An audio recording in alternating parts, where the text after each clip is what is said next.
The night before my flight, my ex told me he could not be with me anymore because I was going to die and he doesn't want me. Now I came back and learned that he was selling everything I owned.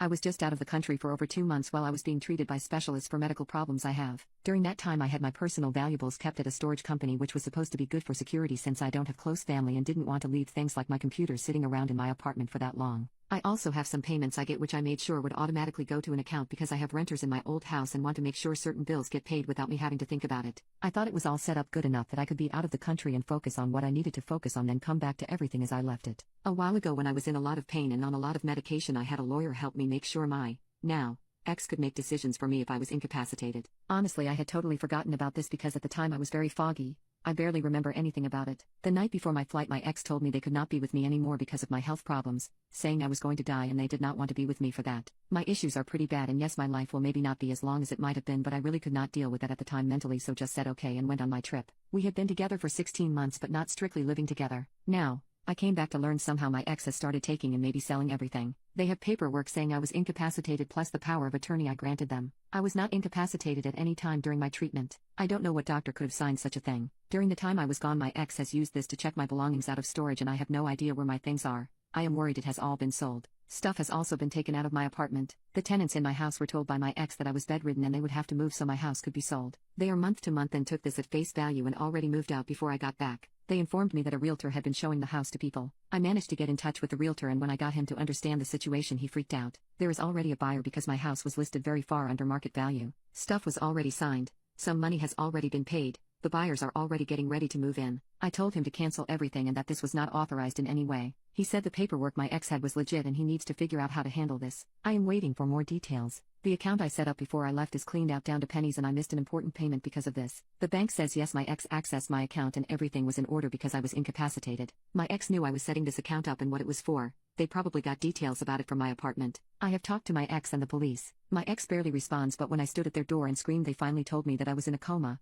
Not true. So they had to sell my things for me. I think I heard them saying you won't need it anyway through the door. The police are telling me a few things. I tried to report my ex for theft for stealing my things from storage and was told it is a civil issue. I told them the rest of the story and it's like they don't even know how to respond to me. Sitting at the police station seems to just be wasting my time because no one there seems to be able to do anything. They say come back tomorrow when someone else will be there. Supposedly officers went to my ex's place and were shown the paperwork. Tomorrow I am going to see a lawyer who advertises help with elder abuse power of attorney fraud, which is the closest thing I could find. If they can't help me, then where do I go next? Is there some key thing I can say to the police to get them to arrest my ex right this second and stop this? I have to believe this will all be fixed eventually, but how screwed am I? Update. I'm a woman in my early 30s and my ex is a man around the same age. It has been a strange few days. I met with my lawyer Monday morning and she was very supportive. Even though she usually deals with elder abuse, she said my situation was very much within her expertise and seemed excited to have me as a client. She was also very angry. After last Saturday I have not had a lot of emotional energy, so it was nice to see someone be like that on my behalf. I spent a while in my lawyer's office and later in the day my ex called me, but my lawyer had told me not to talk to him for now, so I did not answer. We listened to a message together though, and my ex said he was selling things for my benefit and was investing it for me to help with any bills I have to pay. My ex also said they were interested in getting back together since I came back safely from my trip.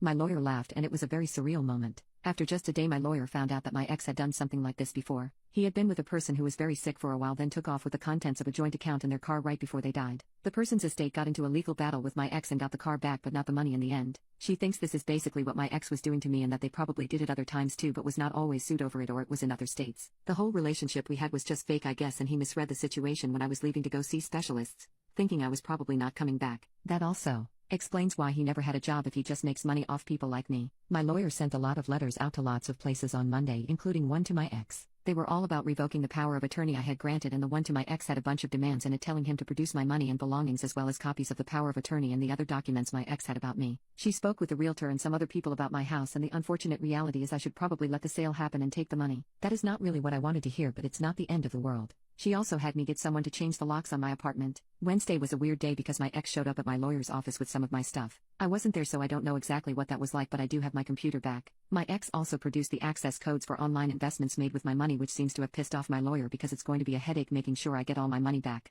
She has dealt with this before and is going to help me recover as much of it as possible. She also says we will almost definitely be going after my ex for money because there are a lot of problems with what he did, and the power of attorney itself is very suspect, but she needs to talk to the hospital and some other people first. My lawyer says it's a big deal that the paperwork my ex was using to say I was incapacitated is from when I was hospitalized around the time the power of attorney actually happened. To sum it all up, Now I have my computers back, but my money is in online investments and it may be difficult to get the full value back. It is also likely that the rest of the money from the sale of my house is coming directly to me. My lawyer is super awesome and she is spending a lot of time devoted to this for me, which feels really good. I just saw my local doctor and he doesn't like that I am under so much stress right after I came home, so I'm going to try and relax.